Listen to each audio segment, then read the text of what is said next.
বর্তমান সমাজে মা মেয়ে একসাথে পরকীয়া লিপ্ত হলে কুরআন ও হাদিসের আলোকে শাস্তির বিধান কি? বা কঠিন ব্যাপার। হযরত আমির মুআবিয়া রাদিয়াল্লাহু আনহু সাহাবী কিনা, ওনার শানে বেয়াদবি করলে ঈমান কতটুকু সালামত থাকবে? নবী করিম সাল্লাল্লাহু আলাইহি সাল্লাম নূর ছিলেন, তবে কেন মেরাজে আর কি যাওয়ার সময় নবীর বক্ষ মুবারক জমজম পানি দ্বারা ধুয়ে আবার পবিত্র করা হলো কেন? বক্ষ মুবারক শরহে সদর যেটা, এটার সাথে আসমান জগতে যাওয়া না যাওয়ার সম্পর্ক না। বক্ষ মুবারক যেটা শরহে সদর যেটা, এটার সাথে জড়িত হলো রাসূল সাল্লাল্লাহু আলাইহি সাল্লামের এলম যেটাকে বলা জ্ঞানের, যেটা সূরা ইনশিরার মধ্যে আপনি শুরুতে পাবেন, আলাম নাশরাহ লাকা সাদরাক, নবী গো আমি কি আপনার বক্ষ মুবারককে প্রশস্ত করিনি? মানে আপনার সিনাকে বড় করছি। এই বক্ষ মুবারক প্রশস্ত করার অর্থ মানে সিনা মুবারক বড় করে দিয়েছে এরকম নয়, নবীজির ইলম মুবারককে আরো প্রসারিত করে দিয়েছে। সুবহানাল্লাহ। নবী করিম সাল্লাল্লাহু আলাইহি ওয়াসাল্লাম দুনিয়াতে আসার আগেও তো নূর হিসেবে আসমান রাজ্যের উপরে ছিলেন। অতএব এখানে ওই সিনা সাকের বিষয়টার সাথে আসমানে যাওয়া না যাওয়ার কোনো বিষয় জড়িত না। সিনা চাক বা শরহে সুদূরের বিষয়টা হলো নবীজির ইলম মুবারকের প্রশস্ততা বাড়ায় দেওয়া, এটার সাথে জড়িত। রাসূল সাল্লাল্লাহু আলাইহি সাল্লাম নিঃসন্দেহে মহাজ্ঞানীদেরও মহাজ্ঞানী, কিন্তু আল্লাহ তাআলা আল্লাহ দয়া করে আরো জ্ঞান মুবারকের পরিধি বাড়িয়ে দিয়েছেন। এজন্য নবীজি বলেছেন উতীতুল ইলমাল আউয়ালিনা ওয়াল আখিরিন, আউয়াল থেকে আখির পর্যন্ত সমস্ত ইলম আল্লাহ আমাকে দান করেছেন। সুবহানাল্লাহ। এই জন্য মেরাজে যাওয়ার পরেও যখন একটা মুসনাদ আহমদের রিওয়ায়াত আছে, নবীজি সাল্লাল্লাহু আলাইহি সাল্লাম যখন কুরবিয়তের দৃষ্টিতে আল্লাহ তাআলার কাছে গেলেন, যাওয়ার পরে আল্লাহর কুদরতের হাত নবীজির এই কাঁধ মোবারকের উপরে রাখলেন, কোন হাদিসে আছে সিনা মোবারকে রাখলেন, রেখে জিজ্ঞাসা করতেছেন, হাবিব ফেরেশতারা আসমানে কিচির মিচির করে কি বলছে, আপনি কি তা অনুভব করছেন? রাসূল সাল্লাল্লাহু আলাইহি ওয়াসাল্লাম বললেন, আমার আল্লাহ, আমার সিনা মোবারক ঠান্ডা হয়ে গেছে, আমি কিছু অনুভব করছি না। তখন আল্লাহর হাবিব রাসূল সাল্লাল্লাহু আলাইহি ওয়াসাল্লাম বলেন যে আল্লাহ তাআলা তিনার কুদরতের হাত আমার সিনার উপরে রাখলেন। রাখার পরে নবীজি বলেন, ফাআলিমতু মা ফিস সামাওয়াতি ওয়াল আরদ, সাত আসমানে সাত জমিনে যা আছে সব আমি সেদিন জেনে গেলাম। সুবহানাল্লাহ।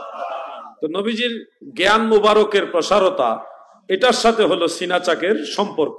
সেটা আল্লাহ তাআলার পক্ষ থেকে ধাপে ধাপে বিভিন্ন সময় বিভিন্ন ভাবে এটা দিয়েছেন, জমিনও দিয়েছেন, আসমান রাজ্যের উপরও দিয়েছেন। এখন নবীজির সর্বসময়ের সব জ্ঞানী অতুলনীয়, আমাদের তুলনায় অসীম, আল্লাহর তুলনায় সসীম। এটা নিয়ে কখনো আমরা মাপ কাটি দিতে যাব না যে মেরাজের আগে দুর্জ্ঞান ছিল পরে দূর গেছে, এটা বলাটা আদবের মধ্যে থাকবে না। এই জন্য নবীজির সর্বসময়ের জ্ঞানী আমাদের তুলনায় অসীম, আমাদের তুলনায় কি অসীম, ওইটাই আমাদের বক্তব্য।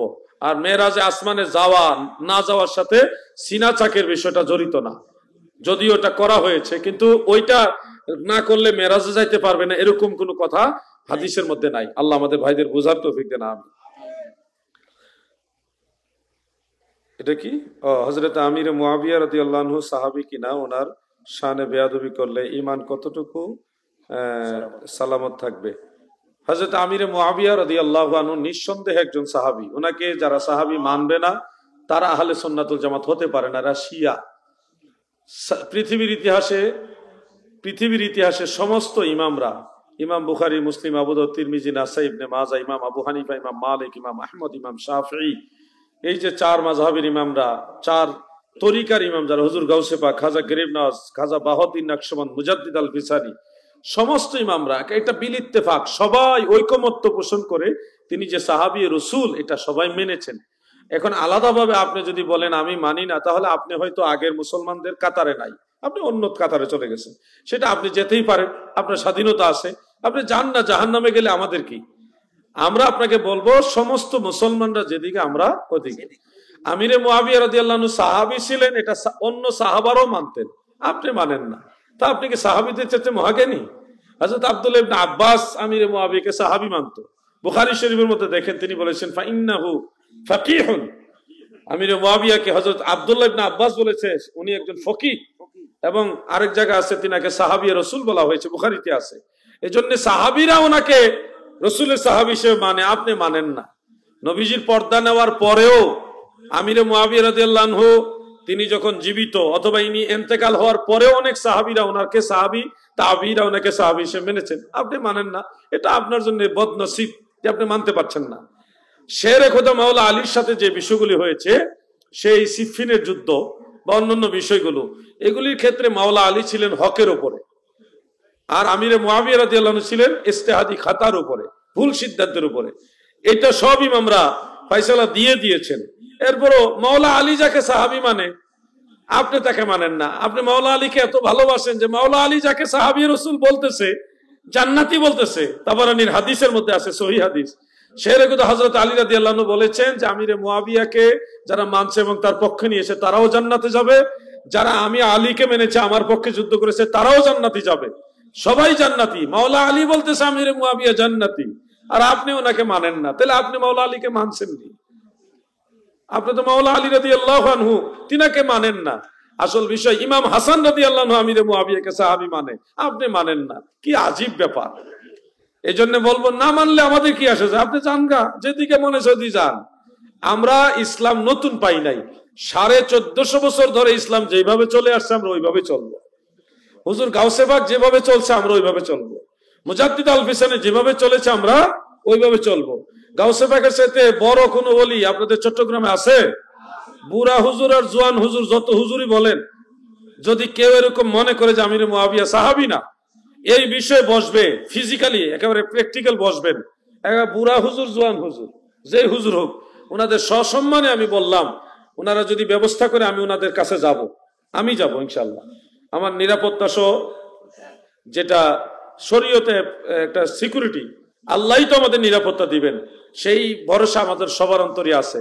কিন্তু সিকিউরিটি বাধ্যত যেটা, ওইটা দিয়ে যদি ওনার বাড়ি তো আমাকে ডাকে বুড়া হুজুরে বা জোয়ান হুজুরে, আমি ওনার বাড়িতে যাব, উনি কিতাব পইরা প্রমাণ করে দিবে যে আমিরে মুআবিয়া সাহাবী না, আমি কিতাব পইরা প্রমাণ করে দিব আমিরে মুআবিয়া সাহাবী। যদি পারেন কেউ, কারো যদি এরকম হিম্মত থাকে, আলাউদ্দিন জিহাদির সাথে একটু মোকাবেলা করেন না, দেখি না। এই জন্য আমি বলবো, বাড়াবাড়ি নয়, যদি আপনারা একটা বিষয় মীমাংসা চান তাহলে আসেন, আমরা বসি, আলোচনা করি। আর আপনি মীমাংসা দেওয়ার কোনো বিষয়, এটা এমন বিষয় না যে আপনি মীমাংসা দিতে হবে, আমাকে মীমাংসা দিতে হবে। আপনার যদি কোনো বিষয় বুঝার থাকে আমাদের ডাকেন, আমরা চেষ্টা করবো বোঝানো, নাহলে আমাদের বুঝাই দেন, নাহলে আপনারা বুঝে নেন। কিন্তু আল্লাহ রসুলের একজন সাহাবীর বিরুদ্ধে, একজন আদনা সাহাবীর বিরুদ্ধে যদি আপনারা কথা বলেন, আমরা এটা ছাড় দেব না। মাওলা আলী তো ঊর্ধ্বের কথা, মাওলায়ে কায়নাত শেরে খোদা হযরত আলী রাদিয়াল্লাহু আনহু তো অনেক ঊর্ধ্বের কথা। একজন আদনা সাহাবীর বিরুদ্ধে যদি কেউ কথা বলে, এটাকে ছাড় দেওয়া হবে না। 1400 বছর পরে উনি আইসেন রসুলের সাহাবীদের সমালোচনা করতে, ঠিক মতো নামাজ পড়ে না। কত বুড়া হুজুর আছে নামাজ কালাম পড়ে না, মহিলা লয়ে পড়ে থাকে। মহিলার আইসা এই বুড়া হুজুরের কাছে কত কিছু করে, কত বদনাম, এগুলি শুনি, এগুলো বলবো না। নিজের চরিত্র ঠিক নাই, আল্লাহ রসুলের সাহাবীদের সমালোচনা করে। খবরদার বলে দিলাম, রসুল সাল্লাল্লাহু আলাইহি সাল্লামের একজন আদনা সাহাবীর বিরুদ্ধে কথা বললে সেটা বরদাস্ত করা হবে না। কোরআন হাদিসের ব্যাপারে কেউ বুঝাইতে চাইলে বুঝান, বুঝতে চাইলে বুঝেন, সেটার ধার উন্মুক্ত আছে। 1400 বছর পরে আহলে বাইত রাসূলের বিরুদ্ধে কথা বললে যেমন ছাড় দেওয়া হয়নি, সাহাবী রাসূলের বিরুদ্ধে কথা বললে ছাড় দেওয়া হবে না। আমরা কাউকে ছাড় দেইনি। মাওলা আলীর উপরে মদ খাওয়ার তহমত যখন দেওয়া হয়েছে, আমরা প্রতিবাদ করেছি, এমনকি তাদেরকে ভুল স্বীকার করিয়ে ছেড়েছি। কখনোই ছাড় দেওয়া হবে না। আহলে বাইত রাসূলের ব্যাপারও ভুল তথ্য দিলে ছাড় দেওয়া হবে না, সাহাবী রাসূলের বিরুদ্ধে কথা বললে ছাড় দেওয়া হবে না। এটা আমাদের ঈমানি ব্যাপার। 1400 বছর পরে ওনার কাছে রসুলের সাহাবারা নিরাপদ না। চিন্তা করেছেন কত? 1400 বছর পার হয়ে গেছে। এই 1400 বছর পরে ওনাদের জবান থেকে আল্লাহর রসুলের সাহাবারা নিরাপদ না। আল্লাহ তাদের হেদায়েত দান করে, বলে না আমিন। ব্যাংকিং বা বীমা সংক্রান্ত প্রশ্নগুলি আমাদেরকে এখানে মঞ্চে করবেন না। কেন জানেন? আমরা যদি এইভাবে প্রকাশ্যে আলোচনা করি, তাদের ব্যবসায় ব্যাংকিং প্রসেসিং কিছুটা এফেক্ট হলে তখন তারা ক্ষিপ্ত হয়ে আমাদের বিরুদ্ধে মানহানির মামলা দিয়ে দিবে। এটা রাষ্ট্রীয় আইন মোতাবেক।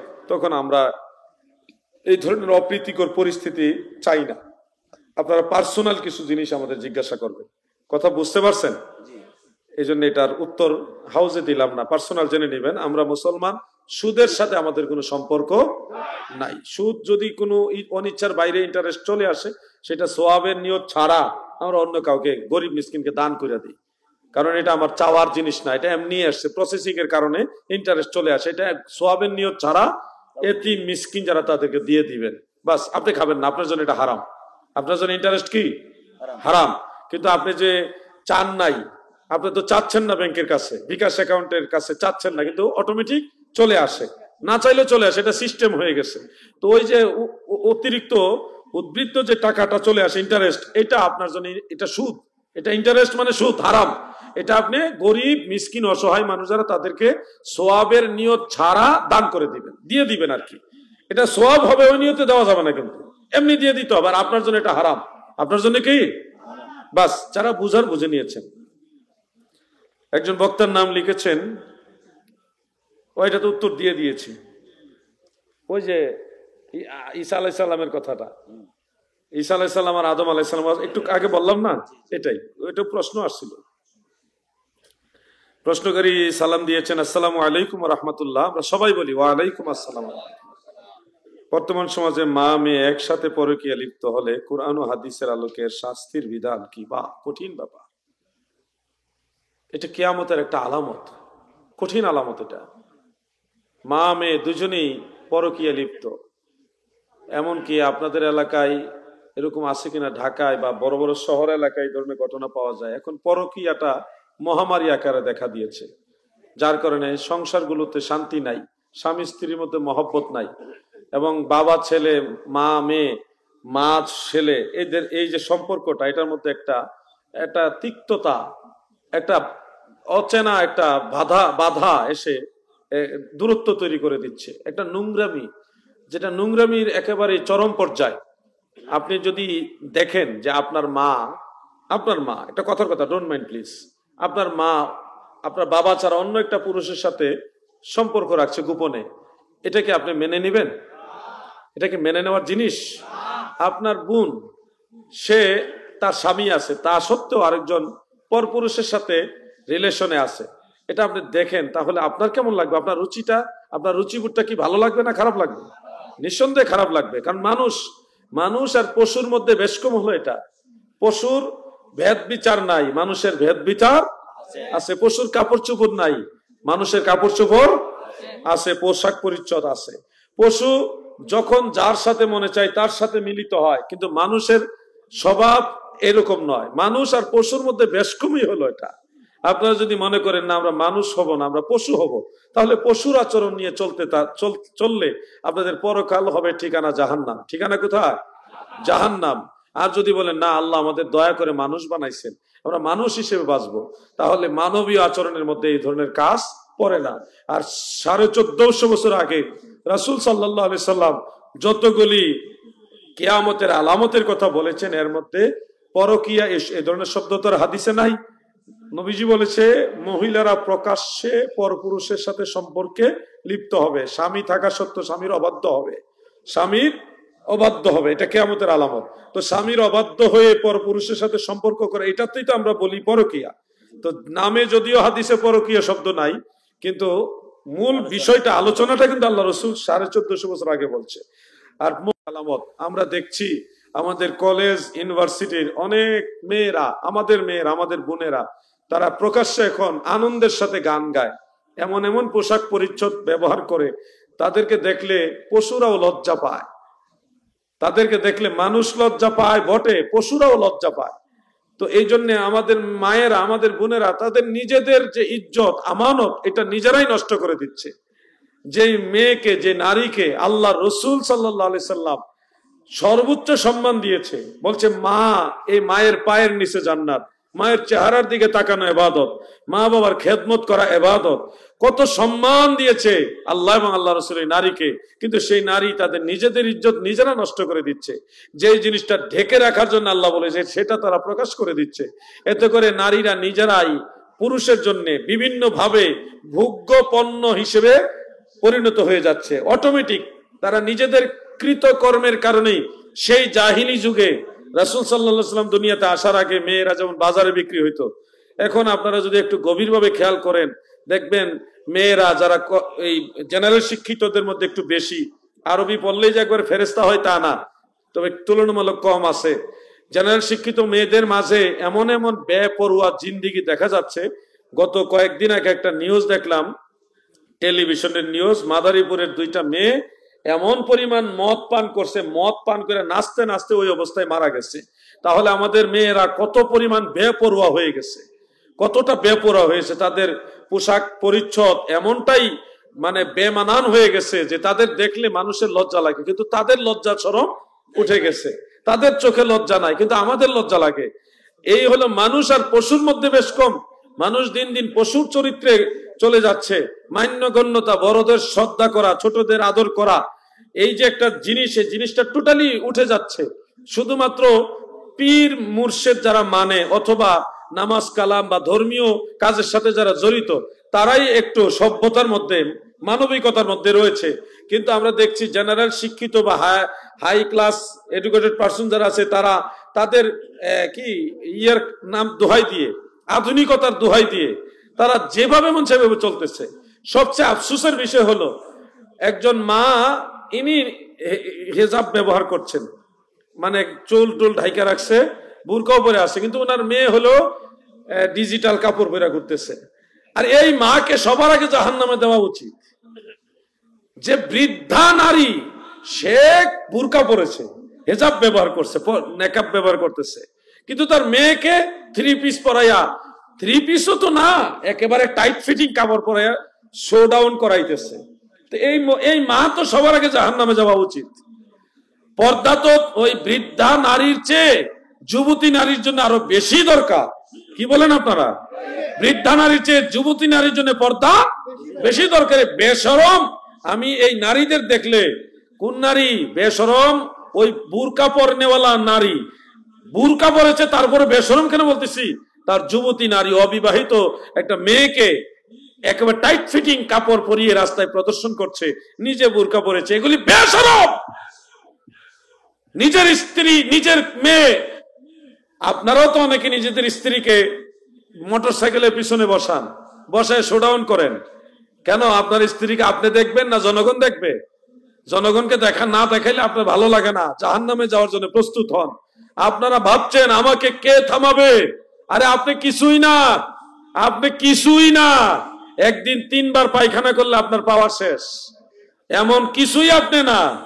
বড় বড় টাকাওয়ালা মালিক যারা, কত টাকার মালিক, তারা নিজেরও জানতো না, মরার আগে অক্সিজেনের অভাবে মরে গেছে, চিকিৎসার অভাবে মরে। কোটি কোটি টাকা, সন্তান, ব্যাংক ব্যালেন্স, কোনো কিছুর অভাব নাই, মৃত্যুর আগে চিকিৎসার অভাবে মারা যায়। আমরা তো এগুলি চোখের সামনে দেখছি। আপনার এমন কিছুই হয়ে যান নাই যে যেভাবে মন সেভাবে চলবেন, বেপরোয়া জিন্দিগি গঠন করতেছেন। কলেজে পড়ি আমরা স্মার্ট, মহিলা লো, তোমার মতো বহু স্মার্টকে আল্লাহ সোজা করে ছেড়ে দিছে। এই জন্য বলবো, সতর্ক হন, সচেতন হন। আল্লাহর দোহাই লাগে, নিজের স্ত্রীকে এই টাইট ফিটিং কাপড় পরাইয়া মোটর সাইকেলে বসাইয়া শোডাউন করেন না। এই মামলা অনেকে জড়িত আছেন, এখানে অনেকে জড়িত আছেন। আমি ওয়াজ যেটা করছি, এর কাজের ওয়াজ করতেছি। আপনি যদি নিজের স্ত্রীকে পর্দা না রাখতে পারেন, তাহলে এই স্ত্রী জাহান্নামে গেলে একা যাবে না, আপনাকে নিয়েই যাবে। আপনার মেয়েকে বাজার থেকে টাইট ফিটিং কাপড়, এই ধরনের বেহায়াপনা কাপড় আপনি তো কিনে দিচ্ছেন, সে তো রুজি রোজগার করে না। তাহলে আপনার মেয়ে যদি এই ধরনের বেশরম কাপড় পরার কারণে জাহান্নামে যায়, মনে রাখেন আপনাকে নিয়েই যাবে, একলা যাবে না। কিন্তু কে শুনে কার কথা? কে শুনে কার কথা? আমাদের কথা তো আপনাদের ভালো লাগে না, বলবেন আনকালচার। আমরা আনকালচার মানে আমরা কোন কালচার বুঝি না, আমরা সেই 1400 বছর আগের ইতিহাস নিয়ে পড়ে আসি। আরে বাবা, মানুষ যদি মানুষ হয়ে না চলতে পারে, তুমি যদি মানুষ হয়ে মানুষ চলতে না পারো, তাহলে তুমি কিসের কালচার বুঝো? তুমি তো অসভ্য, তুমি তো পশু পাখির মতো জিন্দিগি করছো। মানুষের জিন্দিগি আর পশু পাখির জিন্দিগির ব্যবধান হলো, মানুষ সভ্য আর পশু পাখিরা অসভ্য। সভ্যতা কিভাবে বোঝাবো?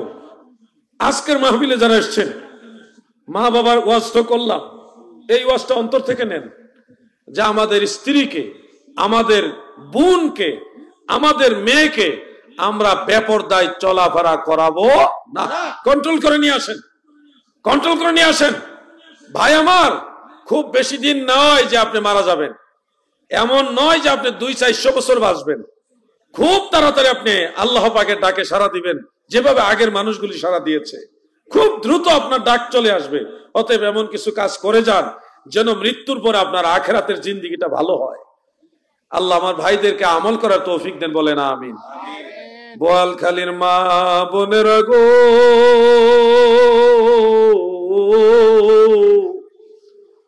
অজনম দুঃখিনী মা বোনেরা গো, আমার মা জননীরা গো, আপনাদেরকে বিনয়ের সাথে বলে যাই, বেপরদায় চইলেন না গো মা। যখন যেই কাপড় মনে চায় ওটা পরে ফ্যাশন করে ঘুরেন না গো মা। ও মা জননী, আপনি অনেক দামি জিনিস বিদায়টা ঢেকে রাখার জন্য আল্লাহ আদেশ দিয়েছে। আপনারা অনেক দামি জিনিস, দুনিয়াতেও সম্মানের মালিক, আখিরাতেও অনেক বেশি সম্মান পাবেন। আপনাদের অনেক মূল্য গো মা, এই জন্য এটা ঢেকে রাখার জন্য আল্লাহ আদেশ দিয়েছেন। আপনারা যদি আল্লাহর আদেশ ঠিক মতো পালন করতে পারেন, আলাউদ্দিন জাহাদিরি কথাটা মনে রাখেন, আখিরাতে আমার আল্লাহ আপনাদের খুশি হয়ে রাহমাতুল লিল আলামিনের স্ত্রীদের সাথে জান্নাতে পাঠাবে। যদি আমার মা বোনেরা এইটুকু কথা গুরুত্ব দিয়ে শুনেন, কলেজে পড়লেই যে আপনাকে একেবারে কাপড় চোপড় ভিন্নভাবে পড়তে হবে এরকম নয়। হ্যাঁ, কোনো কোনো কলেজে হেজাব ব্যবহার করা নিষেধ, আপনি মুখটা ঢাকবেন না, মুখটা খুলে রাখবেন, অসুবিধা কি? মাথা ঢাকতে তো নিষেধ করে না, মাথা ঢেকে রাখতে নিষেধ করে নাকি? সাধারণত করে না, আমার জানা মতে করে না। ঢাকা একবার করছিল, এটা আন্দোলন হয়েছে। তো আমি আপনাদের বলবো, যদি কোনো কলেজ এরকম হয় তাহলে ফেসটা খুলে রাখবেন। হাতের কবজি, পায়ের পাতা এবং মুখমণ্ডল খুলে রাখার অনুমতি আছে, প্রয়োজনে খুলে রাখতে পারবেন। কিন্তু আপনারা এমন ভাবে নিজেদেরকে প্রদর্শন করবেন না যেন আল্লাহর লানত আপনার উপর বর্ষিত হয়। আপনি বেপরদায় চললে ফেরেশতার আল্লাহর লানত আপনার উপরে বর্ষণ করে থাকে। আল্লাহ আপনাকে যে দাম, যে সম্মান, যে ইজ্জত দিয়েছে, সেই ইজ্জতের মূল্য আপনি দেন। একটা কলা যখন তার বাকল সহকারে মার্কেটে ঝুলিয়ে রাখা হয়, তখন মানুষ টাকা দিয়ে এটা কিনে নেয়। কিন্তু এই কলাটা যদি বাকল ছুলিয়ে এমনি রাখেন, কেউ এটা খাইতে চাবে না। ও ভাই, ও আমার ভাই, ও আমার যুবক ভাই, তুমি বিয়ে করার ক্ষেত্রে, তোমার বিয়ে, তোমার স্ত্রীর ক্ষেত্রে একটা সতী সাধ্বী নারী খুঁজো, একটা মেয়ে খুঁজো যে ভালো চরিত্রবান নারী। হ্যাঁ, কিন্তু তুমি আরেকটা মেয়ের সাথে যখন ইফটিজিং করো বা অন্যরকম ভিন্ন শরীয়ত বিরোধী সম্পর্ক রাখো, তখন তো তুমি এটা চিন্তা করো না যে এই মেয়েটাও তোমার কোনো না কোনো ভাইয়ের ঘরে যাবে। তুমি তো আমানত রক্ষা করছো না, কিন্তু নিজের বেলায় তো ঠিকই ভালো একটা মেয়ে খুঁজতেছো যিনি সতী, যার চরিত্র ভালো। তো নিজের বেলায় যা পছন্দ করো, তুমি আরেকজনের আমানত কেন নষ্ট করো? এগুলি নিজেরা বিচার করবেন, আপনারা বিচার করবেন। আপনি যে একটা মেয়েকে রাস্তায় পেয়ে ইফটিজিং করছেন, তার সাথে মজা করছেন, বা তার সাথে যেভাবে হোক আপনারা যেই ভাষায় বলেন, তার সাথে একটু টিটকারি মারছেন, তো আপনার বোনকে যদি এইভাবে কেউ ইফটিজিং করে, আপনার কেমন লাগবে? নিজের বোনের বেলায় যেটা পছন্দ করেন না, অন্যের বোনের বেলায় কেন আপনি এটা করছেন? আপনি তো নিজের বোনের ব্যাপারে এটা সাপোর্ট করছেন না। আপনার চোখের সামনে আরেকটা ছেলে বা কয়েকটা ছেলে আপনার বোনকে টিটকারি করুক, ইফটিজিং করুক, আপনার মেনে নিতে পারবেন কিনা? আপনি এটা কোনোদিনও পারবেন না। তাহলে আরেকজনের মেয়ের ব্যাপারে, আরেকজনের বোনের ব্যাপারে আপনি কেন সহনশীল হচ্ছেন না? আপনারা কি বেপরোয়া হয়ে যাবেন? আর আপনারা বেপরোয়া হয়ে আপনারা কি লাভবান হতে পারবেন? আমি যে কথাগুলি বলছি, শোনো যুবক, হেসে উড়িয়ে দিও না। তুমি যেরকম, তোমার কর্ম যেরকম, তোমার ফলাফল হবে ওরকম। মনে করবেন না যে আপনাকে কেউ ধরবে না, আমাকে কেউ আটকাবে না, কেউ জবাবদিহিতা করবে না। তোমাকে ধরার মতো বহু লোক, বহু কিছু আমার আল্লাহ রেডি করে রাখছে। তুমি এমন কিছুই না। খুলিকাল ইনসান কানা দাঈফা, আল্লাহ মানুষে বানাইছে দুর্বল কইরা। তুমি একটা দুর্বল প্রাণী, কিছুই না। অতএব আল্লাহকে ভয় করো। কাকে ভয় করব? যুবকরা জোরে বলো কাকে? জোরে বলো কাকে? যুবক ভাইদের একটা পরামর্শ দেই। অনেক ছেলেরা মেয়েদেরকে অনেক সব পছন্দ করে থাকে। এটা যুগের চাহিদা অনুযায়ী বা যুগের প্রেক্ষাপটের কারণে অনেক মেয়েরা এরকম, বা ছেলেরা এই ধরনের স্কুলে যাওয়ার পথে বা কলেজ, ইউনিভার্সিটি, মাদ্রাসা আসা যাওয়ার পথে অনেকটাই এরকম একটা পছন্দ হওয়া এই ধরনের সম্পর্কের সাথে একটু জড়িত হয়। ফিজিক্যালি না, কিন্তু এমনিতে চয়েস করে একজন আরেকজনকে পছন্দ করে। তোমাদেরকে বলছি, শোনো ভাই, এরকম হতেই পারে, তবে অস্বাভাবিক হলে এটা ইসলাম গ্রহণ করবে না। যদি স্বাভাবিক হয় যে আমি মেয়েটাকে বিবাহ করব ওই নিয়তে, মেয়েটাও যদি চায় যে আমি ছেলেটার সাথে সংসার করব, ওই নিয়তে যদি পছন্দ হয়ে যায়, মা বাবার মনে কষ্ট দিয়ে বিয়ে করবে না। মুরব্বীদেরকে প্রস্তাব দিবা, তোমার দাদা আছে, তোমার নানা আছে, তোমার বড় ভাইয়েরা আছে যাদের সাথে তুমি ক্লোজ, এরকম মুরব্বীদের সাথে কথা বলে বাবা মার দোয়া নিয়ে, মুরব্বীদের দোয়া নিয়ে সংসার জীবন শুরু করবে। তোমার জীবনের একটা সাইড থেকে আরেকটা সাইডে তুমি পদার্পণ করছো। দাম্পত্য জীবন শুরু করার পূর্বেই যদি মা বাবার মনে কষ্ট দাও, তোমার দাম্পত্য জীবন সুখকর হবে না, আল্লাহর রহমত তুমি পাবে না। অতএব পছন্দ থাকতেই পারে, এরকম এটা অস্বাভাবিক কিছু না, পছন্দ থাকতে পারে, কিন্তু মা বাবারে কষ্ট দিয়ে কোনো কাজ করে না। মা বাবার দোয়া নাও, হয়তো বাবা রাজি না, মা রাজি হবে। অনেক সময় বাবা একটু কঠোর হয়, কারণ বাবা চায় সন্তান আমার ছেলে অনেক উপরে যাক, অনেক বেশি লেখাপড়া করুক। সেই বাবার চাওয়াটাও তোমার ভালোর জন্যই, তোমার খারাপের জন্য বাবা এরকম চায় না। বাবা চাচ্ছে আমার ছেলেটা আরো লেখাপড়া করুক, আর একটু স্বাবলম্বী হোক। তুমি হয়তো তোমার পরিস্থিতির কারণে চাচ্ছ একটু আগে আগে বিয়ে করবে। পরামর্শ হিসেবে বলছি, বাবা রাজি হইলে, না হইলে মাকে বলো, বাবার বড় ভাই আছে তিনাদের রাজি করাও, বাবার ছোট ভাই আছে তাকে রাজি করাও, তোমার যারা মুরব্বী আছে অন্যদের রাজি করাইয়া তাদের দোয়া নিয়া, একজন দুইজন রাজি না থাকলেও বেশিরভাগ মানুষ বিয়ের ক্ষেত্রে বাধা হয়ে দাঁড়ায় না। বিয়ে এটা মানুষকে একটা সভ্যতার দিকে নিয়ে যায়, একটা একটা সুশৃঙ্খল জিন্দিগির দিকে নিয়ে যায়। আর ছেলেদেরকে বিবাহের উপযুক্ত হলে বিয়ে করিয়ে দিবেন, রিজিকের ফয়সালা আসমান থেকে হবে। আপনি যদি এই ব্যাপার অবহেলা করেন, ছেলে মেয়েদের বিবাহের ব্যাপারে যদি অবহেলা করেন, তাহলে পরকীয়া বাড়বে, জেনা বেবিচার বাড়বে। যদি পরকীয়া কমাইতে চান, জেনা বেবিচার কমাইতে চান, ছেলে মেয়েরা বিবাহের উপযুক্ত হলে গার্জিয়ানরা আপনারা সহনশীল আচরণ করে তাদেরকে বিবাহ করায় দেন। বিবাহের পরে চাইলে তারা লেখাপড়া করতে পারবে। তারা যখন নিজেদের ভবিষ্যতের বিষয়টা চিন্তা করবে, তখন এমনিতেই তারা সামনের দিকে এগিয়ে যাবে। আপনারা সহযোগিতা করেন, পরামর্শ দিয়ে, ভালোবাসা দিয়ে, বাধা হয়ে দাঁড়াবেন না। আল্লাহ যেন আমাদের গার্জিয়ান এবং আমরা ছেলে মেয়ে যারা আছি সবাইকে ইসলামী জিন্দিগির দিকে সুনিয়ন্ত্রিত একটা নিয়ন্ত্রণশীল জিন্দিগির মধ্যে আসার তৌফিক দেন, মহব্বতে বলেন আমিন। আজকে আর সামনে যাচ্ছি না, আমার লেখা বই আছে, শহীদুল্লাহ আদর্শর লেখালেখি করে, আমিও লেখালেখি করি। কারণ আলাউদ্দিন জেহাদি একদিন থাকবে না, এই জবান বন্ধ হয়ে যাবে। কিন্তু আমাদের ইচ্ছা হলো আমরা মরে গেলে যেন আমাদের খেদমতটা থাকে। তা আপনাদের জন্য ময়দানে খেদমতের আঞ্জাম দেওয়ার জন্য কিছু লেখালেখি করি। একটা বই আছে, ঈদে মিলাদুন্নবী সাল্লাল্লাহু আলাইহি সাল্লাম ও কিয়াম, মিলাদ কিয়ামের পক্ষে বইটা লিখেছি।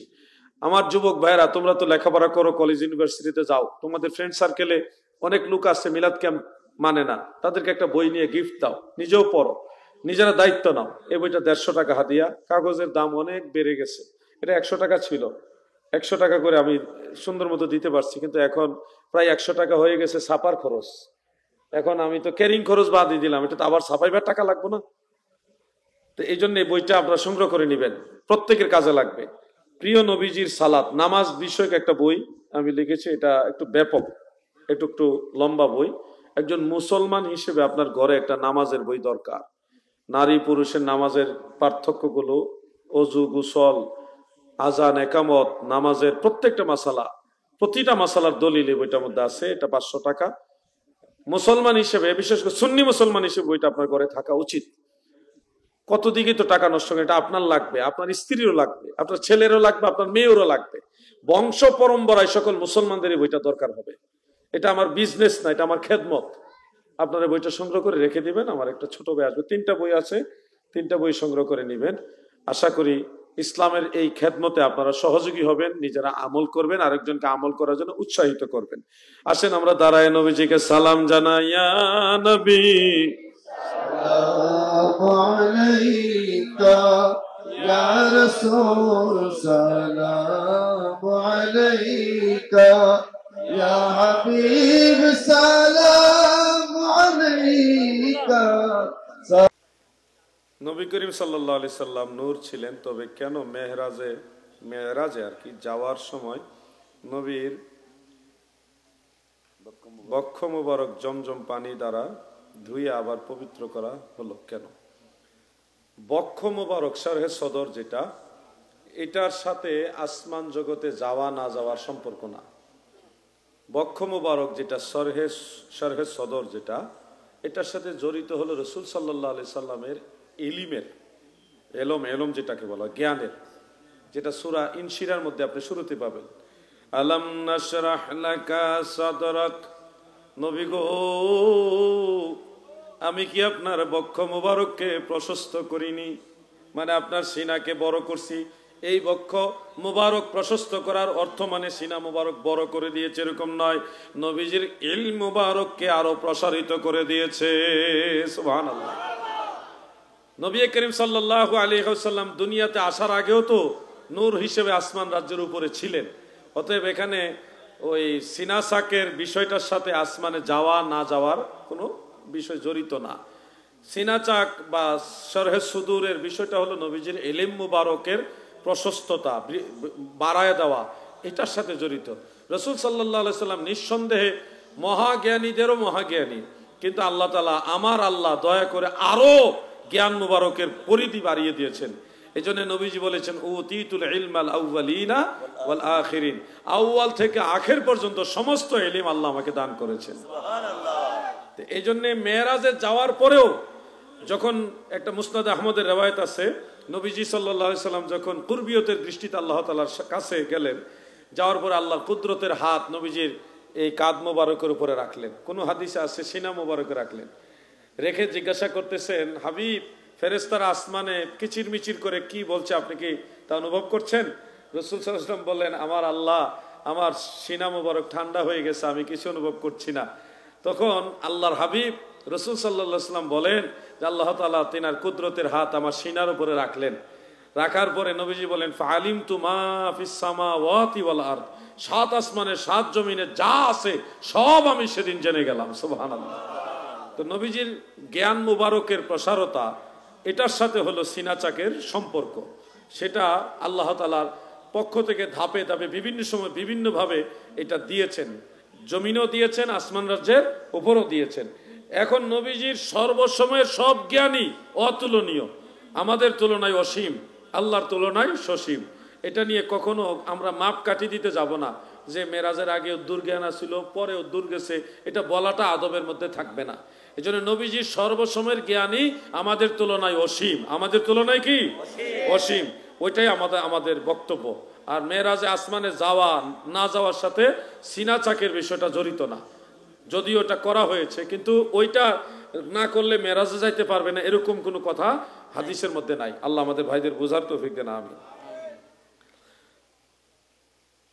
এটা কি হযরত আমির মুআবিয়া রাদিয়াল্লাহু আনহু সাহাবী কিনা, ওনার শানে বেয়াদবি করলে ঈমান কতটুকু সালামত থাকবে? হযরত আমির মুআবিয়া রাদিয়াল্লাহু আনহু নিঃসন্দেহে একজন সাহাবী, ওনাকে যারা সাহাবী মানবে না তারা আহলে সুন্নাতুল জামাত হতে পারে না, এরা শিয়া। পৃথিবীর ইতিহাসে সমস্ত ইমামরা, ইমাম বুখারী, মুসলিম, আবু দাউদ, তিরমিজি, নাসাই, ইবনে মাজাহ, ইমাম আবু হানিফা, ইমাম মালিক, ইমাম আহমদ, ইমাম শাফিঈ, এই যে চার মাযহাবের ইমামরা, চার তরিকার ইমাম যারা, হুজুর গাউসে পাক, খাজা গরিব নওয়াজ, খাজা বাহাউদ্দিন নকশবন্দ, মুজাদ্দিদ আল ফিসানি, সমস্ত ইমামরা এটা বিল ইত্তেফাক সবাই ঐকমত্য পোষণ করে তিনি যে সাহাবী রাসূল এটা সবাই মেনেছেন। এখন আলাদাভাবে আপনি যদি বলেন আমি মানি না, তাহলে আপনি হয়তো আগের মুসলমানদের কাতারে নাই, আপনি অন্য কাতারে চলে গেছেন। সেটা আপনি যেতেই পারেন, আপনার স্বাধীনতা আছে, আপনি যান না, জাহান্নামে গেলে আমাদের কি? আমরা আপনাকে বলবো সমস্ত মুসলমানরা যেদিকে আমরা ওদিকে। আমিরে মুআবিয়া রাদিয়াল্লাহু আনহু সাহাবী ছিলেন, এটা অন্য সাহাবারও মানতেন, আপনি মানেন না, তা আপনি কি সাহাবীদের চাইতে মহাজ্ঞানী? হযরত আব্দুল্লাহ ইবনে আব্বাস আমিরে মুআবিয়াকে সাহাবী মানতো।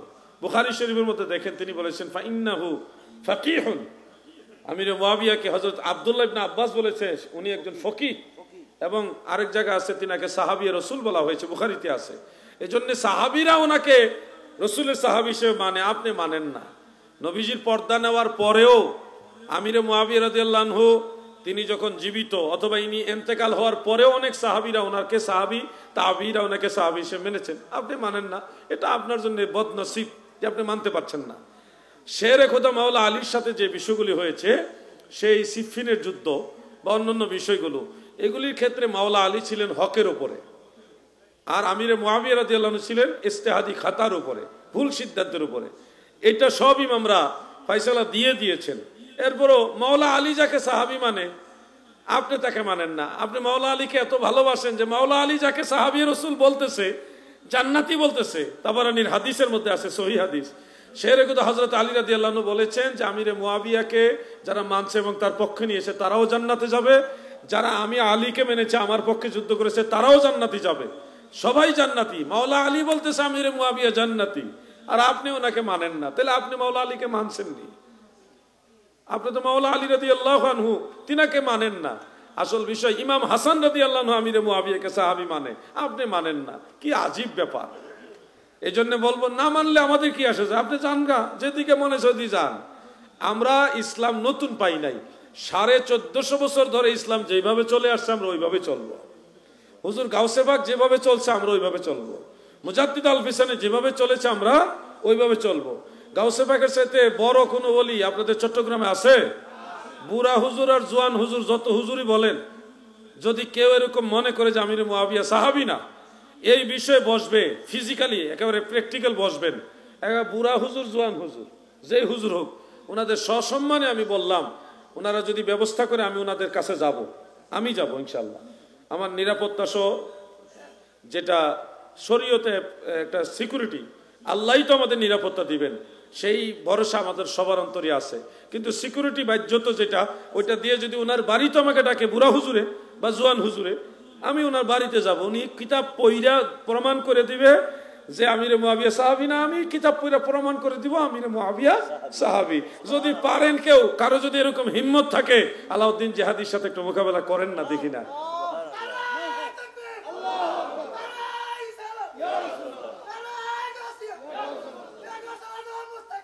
এই জন্য আমি বলবো বাড়াবাড়ি নয়, যদি আপনারা একটা বিষয় মীমাংসা চান তাহলে আসেন, আমরা বসি আলোচনা করি। আর আপনি মীমাংসা দেওয়ার কোনো বিষয়, এটা এমন বিষয় না যে আপনি মীমাংসা দিতে হবে, আমাকে মীমাংসা দিতে হবে। আপনার যদি কোনো বিষয় বুঝার থাকে আমাদের ডাকেন, আমরা চেষ্টা করবো বোঝানো, নাহলে আমাদের বুঝাই দেন, নাহলে আপনারা বুঝে নেন। কিন্তু আল্লাহ রসুলের একজন সাহাবীর বিরুদ্ধে, একজন আদনা সাহাবীর বিরুদ্ধে যদি আপনারা কথা বলেন, আমরা এটা ছাড় দেব না। মাওলা আলী তো ঊর্ধ্বের কথা, মাওলায়ে কায়নাত শেরে খুদা হযরত আলী রাদিয়াল্লাহু আনহু তো অনেক ঊর্ধ্বের কথা। একজন আদনা সাহাবীর বিরুদ্ধে যদি কেউ কথা বলে, এটাকে ছাড় দেওয়া হবে না। 1400 বছর পরে উনি আইসেন রসুলের সাহাবীদের সমালোচনা করতে, ঠিক মতো নামাজ পড়ে না। কত বুড়া হুজুর আছে নামাজ কালাম পড়ে না, মহিলা লইয়া পড়ে থাকে। মহিলারা আইসা এই বুড়া হুজুরের কাছে কত কিছু করে, কত বদনাম, এগুলি শুনে এগুলো বলবো না। নিজের চরিত্র ঠিক নাই, আল্লাহ রসুলের সাহাবীদের সমালোচনা করে। খবরদার বলে দিলাম, রসুল সাল্লাল্লাহু আলাইহি সাল্লামের একজন আদনা সাহাবীর বিরুদ্ধে কথা বললে সেটা বরদাস্ত করা হবে না। কোরআন হাদিসের ব্যাপারে কেউ বুঝাইতে চাইলে বুঝান, বুঝতে চাইলে বুঝেন, সেটার ধার উন্মুক্ত আছে। 1400 বছর পরে আহলে বাইত রাসূলের বিরুদ্ধে কথা বললে যেমন ছাড় দেওয়া হয়নি, সাহাবী রাসূলের বিরুদ্ধে কথা বললে ছাড় দেওয়া হবে না। আমরা কাউকে ছাড় দেইনি। মাওলা আলীর উপরে মদ খাওয়ার তহমত যখন দেওয়া হয়েছে আমরা প্রতিবাদ করেছি, এমনকি তাদেরকে ভুল স্বীকার করিয়ে ছেড়েছি। কখনোই ছাড় দেওয়া হবে না। আহলে বাইত রাসূলের ব্যাপারও ভুল তথ্য দিলে ছাড় দেওয়া হবে না, সাহাবী রাসূলের বিরুদ্ধে কথা বললে ছাড় দেওয়া হবে না। এটা আমাদের ঈমানি ব্যাপার। 1400 বছর পরে ওনার কাছে রাসূলের সাহাবারা নিরাপদ না। চিন্তা করেছেন কত 1400 বছর পার হয়ে গেছে। এই 1400 বছর পরে ওনাদের জবান থেকে আল্লাহর রাসূলের সাহাবারা নিরাপদ না। আল্লাহ তাদের হেদায়েত দান করে, বলে না আমিন। ব্যাংকিং বা বীমা সংক্রান্ত প্রশ্নগুলি আমাদেরকে এখানে মঞ্চে করবেন না। কেন জানেন, আমরা যদি এইভাবে প্রকাশ্যে আলোচনা করি, তাদের ব্যবসায় ব্যাংকিং প্রসেসিং কিছুটা এফেক্ট হলে তখন তারা ক্ষিপ্ত হয়ে আমাদের বিরুদ্ধে মানহানির মামলা দিয়ে দিবে। এটা রাষ্ট্রীয় আইন মোতাবেক, তখন আমরা এই ধরনের অপ্রীতিকর পরিস্থিতি চাই না। আপনারা পার্সোনাল কিছু জিনিস আমাদের জিজ্ঞাসা করবেন, কথা বুঝতে পারছেন? এই জন্য এটার উত্তর হাউজে দিলাম না, পার্সোনাল জেনে নেবেন। আমরা মুসলমান, সুদের সাথে আমাদের কোনো সম্পর্ক নাই। সুদ যদি কোনো অনিচ্ছার বাইরে ইন্টারেস্ট চলে আসে, সেটা সোয়াবের নিয়ত ছাড়া আমরা অন্য কাউকে, গরিব মিসকিনকে দান করে দিই। কারণ এটা আমার চাওয়ার জিনিস না, এটা এমনি আসছে, প্রসেসিং এর কারণে ইন্টারেস্ট চলে আসে। এটা সোয়াবের নিয়ত ছাড়া এতিম মিসকিন যারা, তাদেরকে দিয়ে দিবেন, বাস। আপনি খাবেন না, আপনার জন্য এটা হারাম। আপনার জন্য ইন্টারেস্ট কি হারাম। কিন্তু আপনি যে চান নাই, আপনি তো চাচ্ছেন না ব্যাংকের কাছে, বিকাশ অ্যাকাউন্টের কাছে চাচ্ছেন না, কিন্তু অটোমেটিক চলে আসে, না চাইলে চলে আসে, এটা সিস্টেম হয়ে গেছে। তো ওই যে অতিরিক্ত উদ্বৃত্ত যে টাকাটা চলে আসে ইন্টারেস্ট, এটা আপনার জন্য এটা সুদ, এটা ইন্টারেস্ট মানে সুদ, হারাম। এটা আপনি গরিব মিসকিন অসহায় মানুষ যারা তাদেরকে সোয়াবের নিয়ত ছাড়া দান করে দিবেন, দিয়ে দিবেন আর কি। এটা সোয়াব হবে ওই নিয়তে দেওয়া যাবে না, কিন্তু এমনি দিয়ে দিতে হবে। আর আপনার জন্য এটা হারাম, আপনার জন্য কি, বাস যারা বুঝার বুঝে নিয়েছেন। একজন বক্তার নাম লিখেছেন, ওইটা তো উত্তর দিয়ে দিয়েছি। ওই যে ঈসা আলাইসাল্লামের কথাটা, ঈসা আলাইসাল্লাম আর আদম আলাইসাল্লাম একটু আগে বললাম না, এটাই ওইটা প্রশ্ন আসছিল। প্রশ্নকারী সালাম দিয়েছেন আসসালামু আলাইকুম রহমতুল্লাহ। আমরা সবাই বলি ওয়ালাইকুম আসসালাম। বর্তমান সমাজে মা মেয়ে একসাথে পরকীয়া লিপ্ত হলে কুরআন ও হাদিসের আলোকে শাস্তির বিধান কি? বা কঠিন ব্যাপার, এটা কিয়ামতের একটা আলামত, কঠিন আলামত এটা। মা মেয়ে দুজনেই পরকীয়া লিপ্ত, এমনকি আপনাদের এলাকায় এরকম আছে কিনা, ঢাকায় বা বড় বড় শহর এলাকায় এই ধরনের ঘটনা পাওয়া যায়। এখন পরকীয়াটা মহামারী আকারে দেখা দিয়েছে, যার কারণে সংসারগুলোতে শান্তি নাই, স্বামী স্ত্রীর মধ্যে মহব্বত নাই, এবং বাবা ছেলে, মা মেয়ে, মা ছেলে, এদের এই যে সম্পর্কটা, এটার মধ্যে একটা তিক্ততা, একটা অচেনা একটা বাধা এসে দূরত্ব তৈরি করে দিচ্ছে, একটা নোংরামি, যেটা নোংরামির একেবারে চরম পর্যায়ে। আপনি যদি দেখেন যে আপনার মা, একটা কথার কথা, ডোন্ট মাইন্ড প্লিজ, আপনার মা আপনার বাবা ছাড়া অন্য একটা পুরুষের সাথে সম্পর্ক রাখছে গোপনে, এটাকে আপনি মেনে নেবেন? এটাকে মেনে নেওয়ার জিনিস? আপনার বোন, সে তার স্বামী আছে, তা সত্ত্বেও আরেকজন পরপুরুষের সাথে রিলেশনে আছে, এটা আপনি দেখেন, তাহলে আপনার কেমন লাগবে? আপনার রুচিবোধটা কি ভালো লাগবে না খারাপ লাগবে? নিঃসন্দেহে খারাপ লাগবে। কারণ মানুষ আর পশুর মধ্যে বেশ কম হলো এটা। পশুর ভেদ বিচার নাই, মানুষের ভেদ বিচার আছে। পশুর কাপড় চোপড় নাই, মানুষের কাপড় চোপড় আছে, পোশাক পরিচ্ছদ আছে। পশু যখন যার সাথে মনে চায় তার সাথে মিলিত হয়, কিন্তু মানুষের স্বভাব এরকম নয়। মানুষ আর পশুর মধ্যে বেশ কমই হলো এটা। আপনারা যদি মনে করেন না আমরা মানুষ হব না, আমরা পশু হব, তাহলে পশুর আচরণ নিয়ে চললে আপনাদের পরকাল হবে ঠিকানা জাহান্নাম। ঠিকানা কোথায়? জাহান্নাম। আর যদি বলেন না আল্লাহ আমাদের দয়া করে মানুষ বানাইছেন, আমরা মানুষ হিসেবে বাঁচবো, তাহলে মানবীয় আচরণের মধ্যে এই ধরনের কাজ পড়ে না। আর 1450 বছর আগে রাসূল সাল্লাল্লাহু আলাইহি সাল্লাম যতগুলি কিয়ামতের আলামতের কথা বলেছেন, এর মধ্যে পরকীয়া এই ধরনের শব্দ তো হাদিসে নাই। নবীজি বলেছে মহিলারা প্রকাশ্যে পরপুরুষের সাথে সম্পর্কে লিপ্ত হবে, স্বামী থাকা সত্ত্বেও স্বামীর অবাধ্য হবে, এটা কিয়ামতের আলামত। তো স্বামীর অবাধ্য হয়ে পরপুরুষের সাথে সম্পর্ক করে, এটাতেই তো আমরা বলি পরকীয়া। তো নামে যদিও হাদিসে পরকীয়া শব্দ নাই, কিন্তু মূল বিষয়টা, আলোচনাটা কিন্তু আল্লাহ রসুল 1450 বছর আগে বলছে। আর মূল আলামত আমরা দেখছি আমাদের কলেজ ইউনিভার্সিটির অনেক মেয়েরা, আমাদের বোনেরা, তারা প্রকাশ্যে এখন আনন্দের সাথে গান গায়, এমন পোশাক পরিচ্ছদ ব্যবহার করে। তাদেরকে দেখলে পশুরাও লজ্জা পায়, তাদেরকে দেখলে মানুষ লজ্জা পায় বটে, পশুরাও লজ্জা পায়। তো এই জন্য আমাদের মায়েরা, আমাদের বোনেরা তাদের নিজেদের যে ইজ্জত, আমানত, এটা নিজেরাই নষ্ট করে দিচ্ছে। যেই মেয়েকে, যে নারীকে আল্লাহ রসুল সাল্লাল্লাহু আলাইহি সাল্লাম সর্বোচ্চ সম্মান দিয়েছে, বলছে মা, এই মায়ের পায়ের নিচে জান্নাত, মায়ের চেহারার দিকে তাকানো ইবাদত, মা বাবার খেদমত করা ইবাদত, কত সম্মান দিয়েছে আল্লাহ এবং আল্লাহ রসুল এই নারীকে। কিন্তু সেই নারী তাদের নিজেদের ইজ্জত নিজেরা নষ্ট করে দিচ্ছে। যেই জিনিসটা ঢেকে রাখার জন্য আল্লাহ বলেছে সেটা তারা প্রকাশ করে দিচ্ছে। এতে করে নারীরা নিজেরাই পুরুষের জন্য বিভিন্নভাবে ভোগ্য পণ্য হিসেবে পরিণত হয়ে যাচ্ছে। অটোমেটিক তারা নিজেদের কৃতকর্মের কারণেই, সেই জাহিলি যুগে রাসূল সাল্লাল্লাহু আলাইহি ওয়াসাল্লাম দুনিয়াতে আসার আগে মেয়েরা যেমন বাজারে বিক্রি হইতো, এখন আপনারা যদি একটু গভীরভাবে খেয়াল করেন, দেখবেন মেয়েরা যারা এই জেনারেল শিক্ষিতদের মধ্যে একটু বেশি, আরবি পড়লেই যে একবার ফেরেশতা হয় তা না, তবে তুলনামূলক কম আছে। জেনারেল শিক্ষিত মেয়েদের মাঝে এমন বেপরোয়া জিন্দিগি দেখা যাচ্ছে। গত কয়েকদিন আগে একটা নিউজ দেখলাম, টেলিভিশনের নিউজ, মাদারীপুরের 2টা মেয়ে এমন পরিমাণ মদ পান করছে, মদ পান করে নাচতে নাচতে ওই অবস্থায় মারা গেছে। তাহলে আমাদের মেয়েরা কত পরিমাণ বেপরোয়া হয়ে গেছে, কতটা বেপরোয়া হয়েছে। তাদের পোশাক পরিচ্ছদ এমনটাই মানে বেমানান হয়ে গেছে যে তাদের দেখলে মানুষের লজ্জা লাগে, কিন্তু তাদের লজ্জা শরম উঠে গেছে, তাদের চোখে লজ্জা নাই, কিন্তু আমাদের লজ্জা লাগে। এই হলো মানুষ আর পশুর মধ্যে বেশ কম। মানুষ দিন দিন পশুর চরিত্রে চলে যাচ্ছে। মান্যগণ্যতা, বড়দের শ্রদ্ধা করা, ছোটদের আদর করা, এই যে একটা জিনিস, এই জিনিসটা টোটালি উঠে যাচ্ছে। শুধুমাত্র পীর মুর্শেদ যারা মানে অথবা নামাজ কালাম বা ধর্মীয় কাজের সাথে যারা জড়িত তারাই একটু সভ্যতার মধ্যে, মানবিকতার মধ্যে রয়েছে। কিন্তু আমরা দেখছি জেনারেল শিক্ষিত বা হাই ক্লাস এডুকেটেড পার্সন যারা আছে তারা তাদের কি ইয়ের নাম দোহাই দিয়ে, আধুনিকতার দোহাই দিয়ে তারা যেভাবে মন সেভাবে চলতেছে। সবচেয়ে আফসোসের বিষয় হলো একজন মা, ইনি হেজাব ব্যবহার করছেন, মানে চুল টুল ঢাইকা রাখছে, বুরকাও পরে আছে, কিন্তু ওনার মেয়ে হলো ডিজিটাল কাপড় পরে ঘুরতেছে। আর এই মাকে সবার আগে জাহান্নামে দেওয়া উচিত। যে বৃদ্ধা নারী, সে বুরকা পরেছে, হেজাব ব্যবহার করছে, নেকাব ব্যবহার করতেছে, কিন্তু তার মেয়েকে থ্রি পিস পরাইয়া, থ্রি পিসও তো না, একেবারে টাইট ফিটিং কাপড় পরাইয়া শো ডাউন করাইতেছে। তো এই মা তো সবার আগে জাহান্নামে যাওয়া উচিত। পর্দা তো ওই বৃদ্ধা নারীর চেয়ে যুবতী নারীর জন্য আরো বেশি দরকার।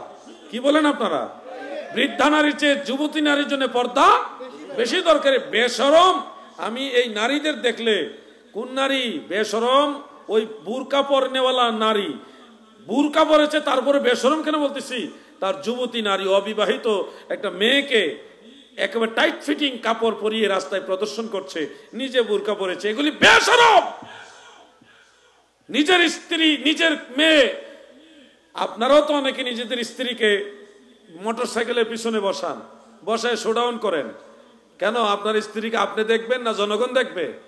জনগণকে না দেখাইলে আপনার ভালো লাগে না, জাহান্নামে যাওয়ার জন্য প্রস্তুত হন। আপনারা ভাবছেন আমাকে কে থামাবে?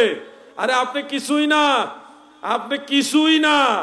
একদিন 3 বার পায়খানা করলে আপনার পাওয়ার শেষ, এমন কিছুই আপনি না। বড় বড় টাকাওয়ালা মালিক যারা, কত টাকার মালিক তারা নিজেরও জানতো না, মরার আগে অক্সিজেনের অভাবে মরে গেছে, চিকিৎসার অভাবে মরে। কোটি কোটি টাকা, সন্তান, আর ব্যাংক ব্যালেন্স, কোনো কিছুর অভাব নাই, মৃত্যুর আগে চিকিৎসার অভাবে মারা যায়। আমরা তো এগুলি চোখের সামনে দেখছি।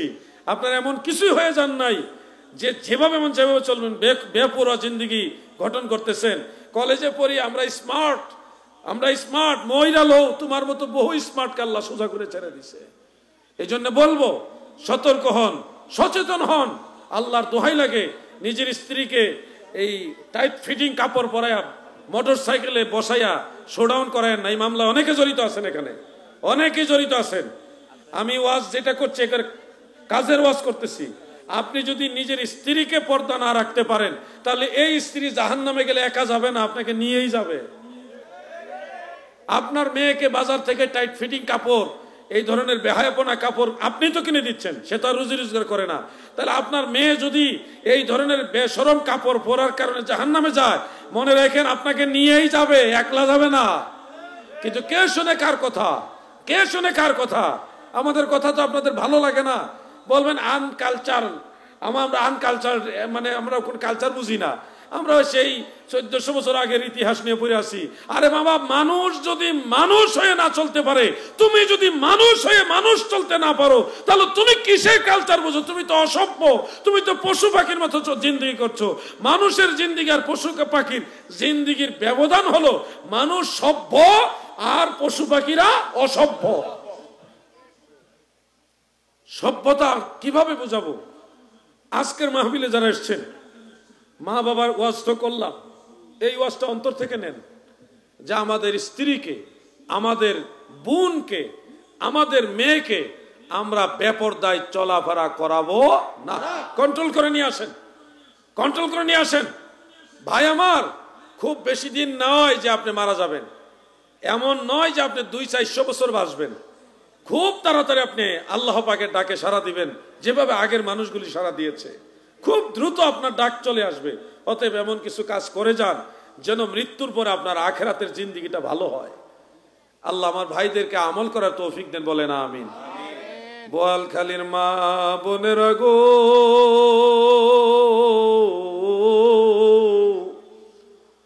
অজনম দুঃখিনী মা বোনেরা গো, আমার মা জননীরা গো, আপনাদেরকে বিনয়ের সাথে বলে যাই, বেপরদায় চইলেন না গো মা। যখন যেই কাপড় মনে চায় ওইটা পরে ফ্যাশন করে ঘুরেন না গো মা। ও মা জননী, আপনি অনেক দামি জিনিস বিদায়টা ঢেকে রাখার জন্য আল্লাহ আদেশ দিয়েছে। আপনারা অনেক দামি জিনিস, দুনিয়াতেও সম্মানের মালিক, আখিরাতেও অনেক বেশি সম্মান পাবেন, আপনাদের অনেক মূল্য গো মা। এই জন্য এটা ঢেকে রাখার জন্য আল্লাহ আদেশ দিয়েছেন। আপনারা যদি আল্লাহর আদেশ ঠিক মতো পালন করতে পারেন, আলাউদ্দিন জিহাদির কথাটা মনে রাখেন, আখিরাতে আমার আল্লাহ আপনাদের খুশি হয়ে রাহমাতুল লিল আলামিনের স্ত্রীদের সাথে জান্নাতে পাঠাবে। যদি আমার মা বোনেরা এইটুকু কথা গুরুত্ব দিয়ে শুনেন, কলেজে পড়লেই যে আপনাকে একেবারে কাপড় চোপড় ভিন্নভাবে পড়তে হবে এরকম নয়। হ্যাঁ, কোনো কোনো কলেজে হেজাব ব্যবহার করা নিষেধ, আপনি মুখটা ডাকবেন না, মুখটা খুলে রাখবেন, অসুবিধা কি? মাথা ডাকতে তো আর নিষেধ করে না, মাথা ঢেকে রাখতে নিষেধ করে নাকি? সাধারণত করে না, আমার জানা মতে করে না। ঢাকা একবার করছিল, এটা আন্দোলন হয়েছে। তো আমি আপনাদের বলবো, যদি কোনো কলেজ এরকম হয় তাহলে ফেসটা খুলে রাখবেন। হাতের কবজি, পায়ের পাতা এবং মুখমণ্ডল খুলে রাখার অনুমতি আছে, প্রয়োজনে খুলে রাখতে পারবেন। কিন্তু আপনারা এমনভাবে নিজেদেরকে প্রদর্শন করবেন না যেন আল্লাহর লানত আপনার উপর বর্ষিত হয়। আপনি বেপরদায় চললে ফেরেশতার আল্লাহর লানত আপনার উপরে বর্ষণ করে থাকে। আল্লাহ আপনাকে যে দাম, যে সম্মান, যে ইজ্জত দিয়েছে, সেই ইজ্জতের মূল্য আপনি দেন। একটা কলা যখন তার বাকল সহকারে মার্কেটে ঝুলিয়ে রাখা হয়, তখন মানুষ টাকা দিয়ে এটা কিনে নেয়। কিন্তু এই কলাটা যদি বাকল ছুলিয়ে এমনি রাখেন, কেউ এটা খাইতে চাবে না। ও ভাই, ও আমার ভাই, ও আমার যুবক ভাই, তুমি বিয়ে করার ক্ষেত্রে, তোমার বিয়ে, তোমার স্ত্রীর ক্ষেত্রে একটা সতী সাধ্বী নারী খুঁজো, একটা মেয়ে খুঁজো যে ভালো চরিত্রবান নারী। হ্যাঁ, কিন্তু তুমি আরেকটা মেয়ের সাথে যখন ইফটিজিং করো বা অন্যরকম ভিন্ন শরীয়ত বিরোধী সম্পর্ক রাখো, তখন তো তুমি এটা চিন্তা করো না যে এই মেয়েটাও তোমার কোনো না কোনো ভাইয়ের ঘরে যাবে। তুমি তো আমানত রক্ষা করছো না, কিন্তু নিজের বেলায় তো ঠিকই ভালো একটা মেয়ে খুঁজতেছো যিনি সতী, যার চরিত্র ভালো। তো নিজের বেলায় যা পছন্দ করো, তুমি আরেকজনের আমানত কেন নষ্ট করো? এগুলি নিজেরা বিচার করবেন, আপনারা বিচার করবেন। আপনি যে একটা মেয়েকে রাস্তায় পেয়ে ইফটিজিং করছেন, তার সাথে মজা করছেন, বা তার সাথে যেভাবে হোক আপনারা যেই ভাষায় বলেন, তার সাথে একটু টিটকারি মারছেন, তো আপনার বোনকে যদি এইভাবে কেউ ইফটিজিং করে, আপনার কেমন লাগবে? নিজের বোনের বেলায় যেটা পছন্দ করেন না, অন্যের বোনের বেলায় কেন আপনি এটা করছেন? আপনি তো নিজের বোনের ব্যাপারে এটা সাপোর্ট করছেন না। আপনার চোখের সামনে আরেকটা ছেলে বা কয়েকটা ছেলে আপনার বোনকে টিটকারি করুক, ইফটিজিং করুক, আপনার মেনে নিতে পারবেন কিনা? আপনি এটা কোনোদিনও পারবেন না। তাহলে আরেকজনের মেয়ের ব্যাপারে, আরেকজনের বোনের ব্যাপারে আপনি কেন সহনশীল হচ্ছেন না? আপনারা কি বেপরোয়া হয়ে যাবেন? আর আপনারা বেপরোয়া হয়ে আপনারা কি লাভবান হতে পারবেন? আমি যে কথাগুলি বলছি, শোনো যুবক, হেসে উড়িয়ে দিও না। তুমি যেরকম, তোমার কর্ম যেরকম, তোমার ফলাফল হবে ওরকম। মনে করবেন না যে আপনাকে কেউ ধরবে না, আমাকে কেউ আটকাবে না, কেউ জবাবদিহিতা করবে না। তোমাকে ধরার মতো বহু লোক, বহু কিছু আমার আল্লাহ রেডি করে রাখছে। তুমি এমন কিছুই না। খুলিকাল ইনসান কানা দাঈফা, আল্লাহ মানুষে বানাইছে দুর্বল কইরা। তুমি একটা দুর্বল প্রাণী, কিছুই না। অতএব আল্লাহকে ভয় করো। কাকে ভয় করব? যুবকরা জোরে বলো কাকে? জোরে বলো কাকে? যুবক ভাইদের একটা পরামর্শ দেই। অনেক ছেলেরা মেয়েদেরকে অনেক সব পছন্দ করে থাকে। এটা যুগের চাহিদা অনুযায়ী বা যুগের প্রেক্ষাপটের কারণে অনেক মেয়েরা এরকম, বা ছেলেরা এই ধরনের স্কুলে যাওয়ার পথে বা কলেজ, ইউনিভার্সিটি, মাদ্রাসা আসা যাওয়ার পথে অনেকটাই এরকম একটা পছন্দ হওয়া, এই ধরনের সম্পর্কের সাথে একটু জড়িত হয়। ফিজিক্যালি না, কিন্তু এমনিতে চয়েস করে, একজন আরেকজনকে পছন্দ করে। তোমাদেরকে বলছি, শোনো ভাই, এরকম হতেই পারে, তবে অস্বাভাবিক হলে এটা ইসলাম গ্রহণ করবে না। যদি স্বাভাবিক হয় যে আমি মেয়েটাকে বিবাহ করব, ওই নিয়তে, মেয়েটাও যদি চায় যে আমি ছেলেটার সাথে সংসার করব, ওই নিয়তে যদি পছন্দ হয়ে যায়, মা বাবার মনে কষ্ট দিয়ে বিয়ে করবে না। মুরব্বীদেরকে প্রস্তাব দিবা। তোমার দাদা আছে, তোমার নানা আছে, তোমার বড় ভাইয়েরা আছে যাদের সাথে তুমি ক্লোজ, এরকম মুরব্বীদের সাথে কথা বলে বাবা মার দোয়া নিয়ে, মুরব্বীদের দোয়া নিয়ে সংসার জীবন শুরু করবে। তোমার জীবনের একটা সাইড থেকে আরেকটা সাইডে তুমি পদার্পণ করছো।